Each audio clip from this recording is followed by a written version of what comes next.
আমি আমি বাবুলের স্ত্রী, আমাদের কোনো দাবি নেই। উনি উনি সব দুর্ঘটনায় মারা গেছে, ওনাকে যেন কোনো পোস্টমর্টম না করা হয়। অনেক আজাব খেয়েছে, আর যেন কোনো আজাব যেন দেন না। আপনাদের কাছে এটুকু আমার অনুরোধ, ওনাকে যেন কোনো কষ্ট না দেয়। ওনার স্ত্রী বলছে। আশাসনী প্রেস ক্লাবের সিনিয়র সদস্য বাবুল হাসনাইন বাবুলের মরদেহ সাতক্ষীরা মেডিকেল কলেজ হাসপাতালের মর্গে রাখা হয়েছে। পরিবারের দাবি লাশটি যেন পোস্টমর্টম না করা হয়। এস কে হাসান, আমি সাধারণ সম্পাদক আশাসনী প্রেস ক্লাব। বাবুল ভাই আমাদের প্রেস ক্লাবের সিনিয়র সাংবাদিক।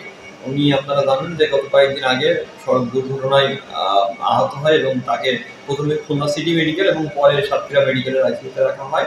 আজ সকাল 8:30 বাবুল ভাই কিন্তু এই পৃথিবীর মায়া ত্যাগ করে আমাদের মাঠ থেকে চলে যায়। তো আমরা এই বিষয়ে তার পরিবারের সাথে কথা বলেছি, তার আত্মীয় স্বজনের সাথে কথা বলেছি, তার মেয়েদের সাথেও কথা বলেছি। তাদের পক্ষ থেকে কোনো অভিযোগ নাই, আমাদেরও কোনো অভিযোগ নাই। এখন আমাদের আবেদন দাবি যে লাশটি যেন তার পরিবারের কাছে হস্তান্তর করা হয়।